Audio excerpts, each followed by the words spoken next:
Hello, hello everyone.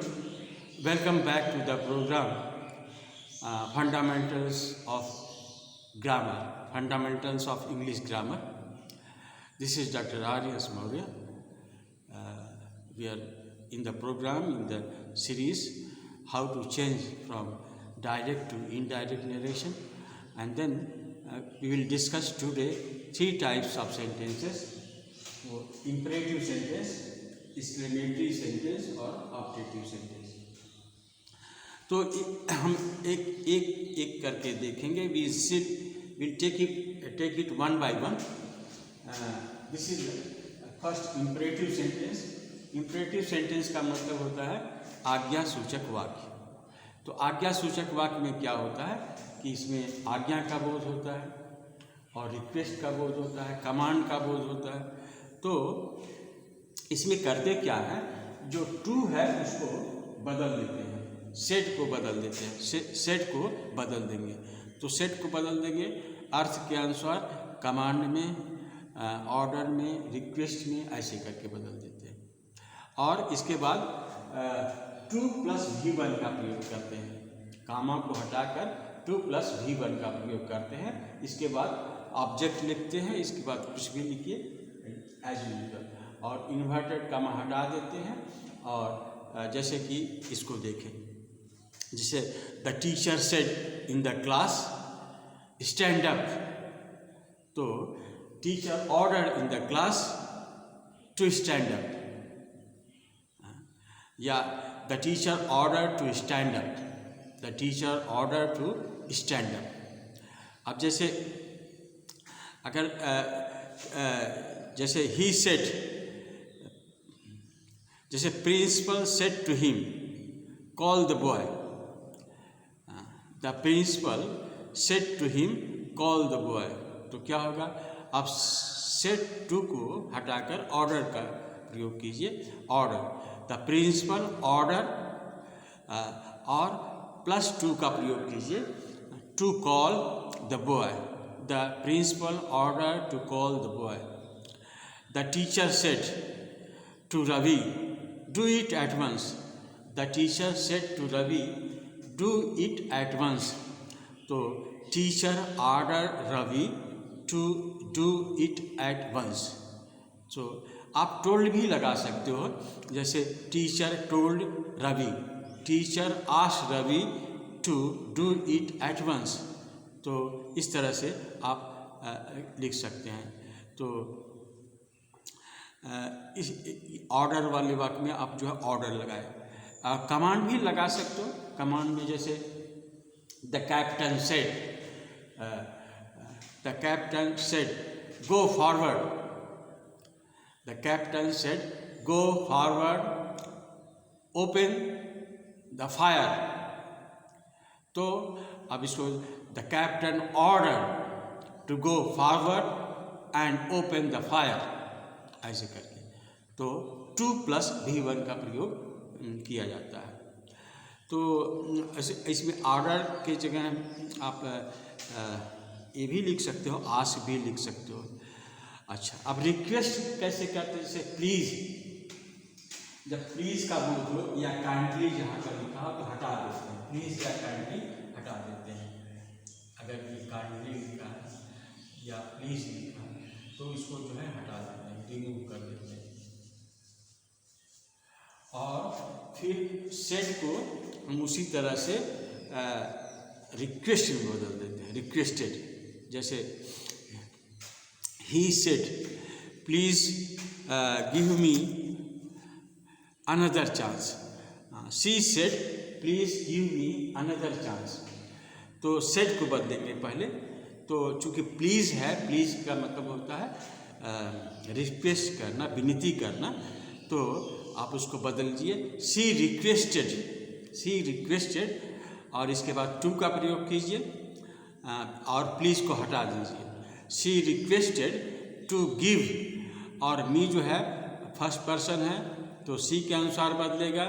तो she requested to give her another chance, full stop, inverted comma को हटा दीजिए। She requested to give her another chance. तो इस तरह से बनाते हैं। एक और वाक्य लीजिए, ही सेड टू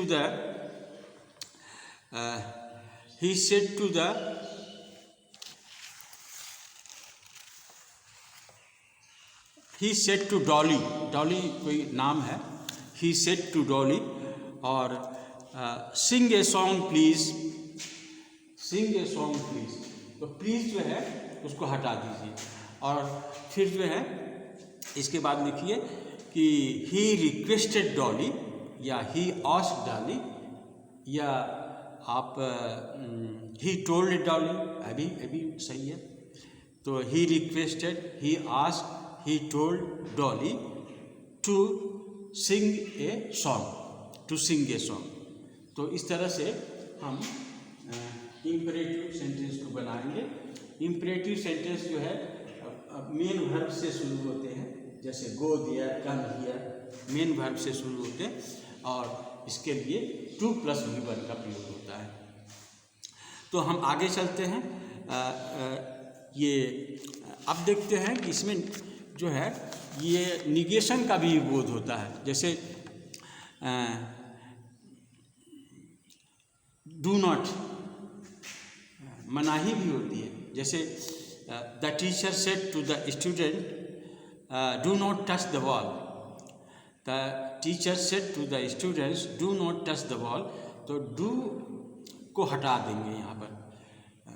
जैसे अभी क्या करेंगे, सेड को पहले बदलिए, तो the teacher asked the boy, या टीचर टोल्ड द बॉय, या टीचर ऑर्डर्ड द बॉय। हाँ, और डू नॉट, डू को हटा दो और नॉट टू को प्रयोग करो। यहाँ पर नॉट टू का प्रयोग होता है, निगेटिव में नॉट टू।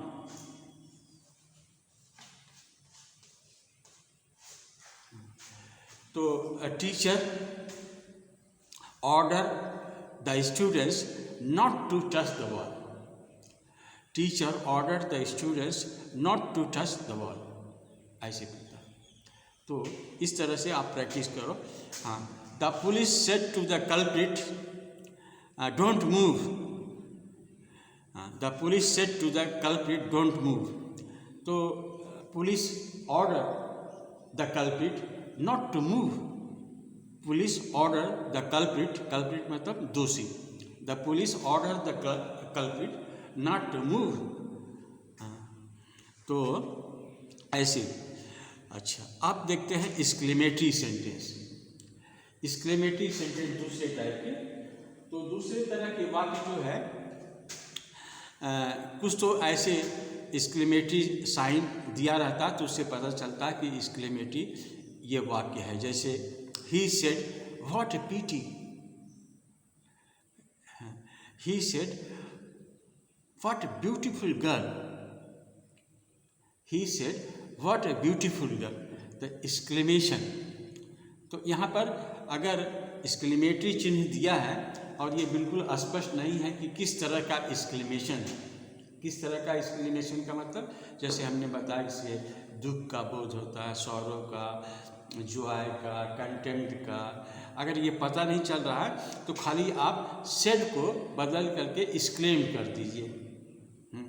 तो जैसे आप एक्सक्लेम, जैसे ही said what a beautiful girl, तो ही एक्सक्लेम्ड, ही एक्सक्लेम्ड, सिर्फ एक्सक्लेम, सेड को बदल दीजिए exclaim, he exclaimed that she was very beautiful, that she was very beautiful, ऐसे बदलते हैं।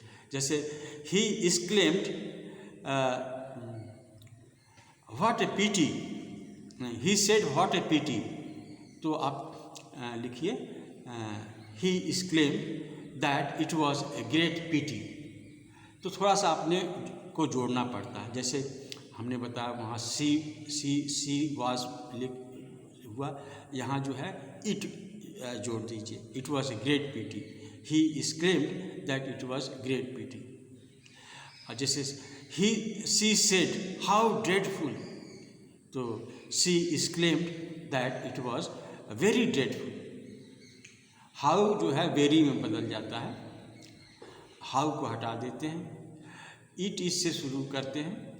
और अगर आदमी है तो ही से शुरू करेंगे और दैट के बाद ही से शुरू करेंगे, और महिला है तो सी से शुरू करेंगे।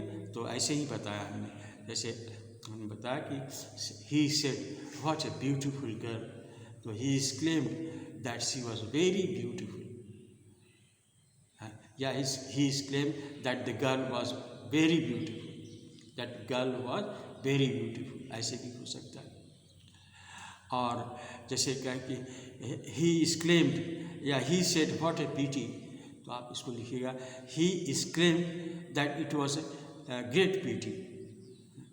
अच्छा, शी सेड हाउ ड्रेडफुल, तो इसका अर्थ होगा she exclaimed it was very dreadful, dreadful मतलब डरावना। अच्छा, दूसरे तरह के जो सेंटेंस इस एक्सक्लेमेटरी में होते हैं, एक्सक्लेमेटरी में उसमें दिया रहता है, दिया रहता है का मतलब कि उसमें दिया रहेगा, जैसे एलॉस दिया हुआ है, एक तो अभी तक बताया जिसमें नहीं दिया हुआ है, सिर्फ एक्सक्लेमेशन है, और एक इस तरह का सेंटेंस बता रहे हैं जिसमें दिया रहता है, जैसे एलॉस दिया है, ओवर दिया है, ब्रेव दिया है,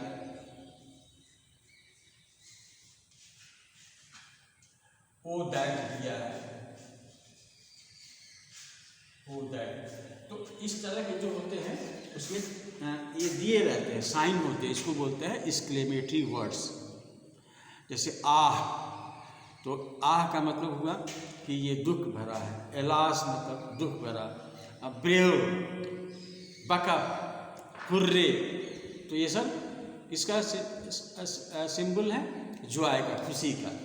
तो इन सबों को हटा करके हम ऐसे लिखते हैं, अगर जॉय का खुशी है तो ही एक्सक्लेम्ड विथ जॉय, दुख है तो ही एक्सक्लेम्ड विथ सॉरो, आश्चर्य है ही एक्सक्लेम्ड विथ वंडर, और दैट का प्रयोग इसमें होता है, इसमें दैट का प्रयोग करके, और बाकी पहले जैसा आप कीजिए होगा।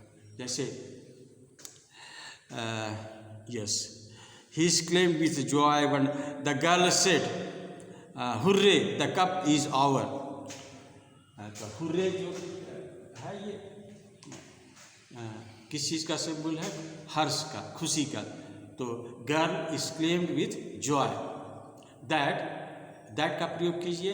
आप उसी तरह से बनाइए जैसे सिंपल में बताया था, the cup was theirs, ours यहाँ बदल जाएगा किसमें?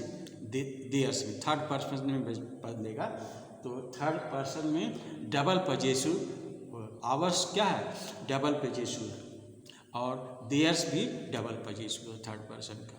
The girl exclaimed with joy that the cup was theirs. अच्छा देखिए, ही सेड नॉनसेंस, तो अगर क्या ही सेड नॉनसेंस, इसका मतलब कंटेम्प्ट, कंटेम्प्ट मतलब घृणा करना से का अर्थ होता है। तब आप उसको लिखिएगा he exclaimed with contempt that it was nonsense, that it was nonsense. He exclaimed with contempt that it was nonsense. जैसे अब जैसे सी सेड, अब इसके बाद लिखा alas my mother is dead, या माई मदर इज नो मोर।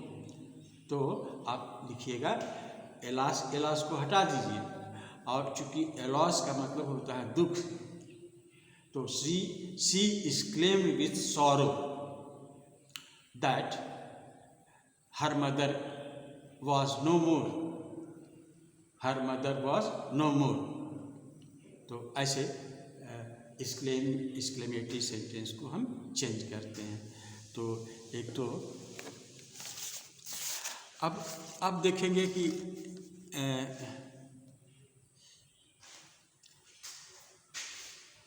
इस तरह के ऑप्टेटिव सेंटेंस को बनाने के लिए इसमें इस तरह का सेंटेंस होता है। जैसे ही said may God help you, he said may God help you. तो यहाँ जो है आप लगाइएगा कौन सा चीज़, विश। विश विश मतलब होता है इच्छा करना। सेड को हम यहाँ विश में बदलते हैं, विश में। ही विश्ड, इसके बाद दैट का प्रयोग कीजिए। ही विश्ड दैट, अब सब्जेक्ट को लाइए God might help him. He said, क्या होगा, ही सेड को बदल देंगे, he wished that God might help him. He wish that God might help him, God may help you. और जैसे may you live long,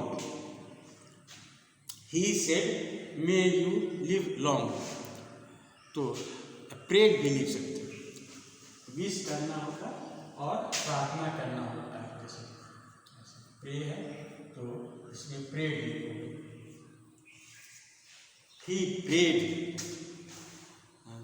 He prayed that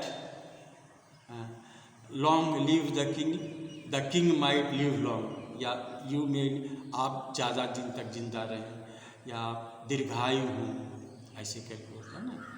तो he wished या he prayed करके that he might या she might या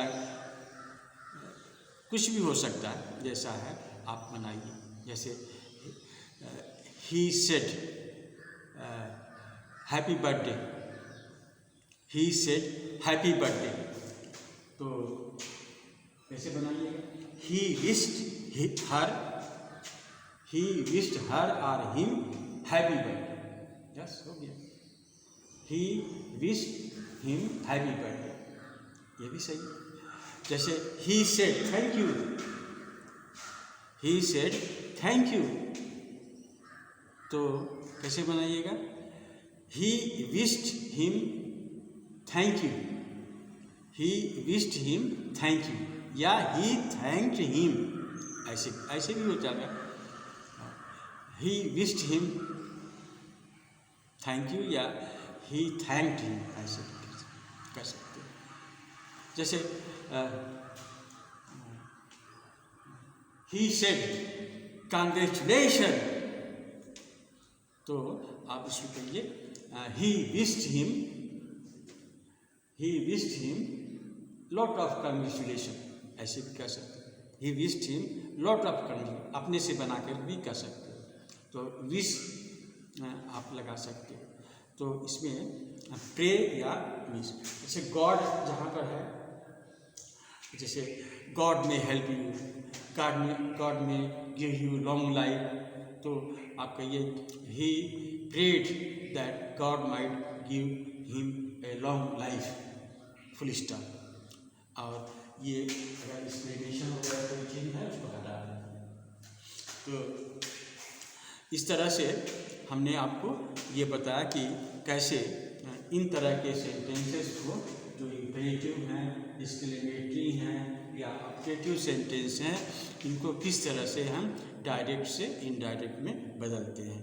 तो hope my lecture will be fruitful to you, useful to you in many ways. And अगर आप इसी तरह से जो लेक्चर है, सीरीज़ है, इसको आप रोज़ जो है मैं एक वीडियो भेजता हूँ, आप उसको पढ़ते जाएंगे और बराबर कुछ दिन के बाद उसे दोहराते रहेंगे, तो definitely you will have a lot of knowledge regarding the grammars and items of the grammar. So wish you all the best on Deepavali. So that's all for today. Thank you.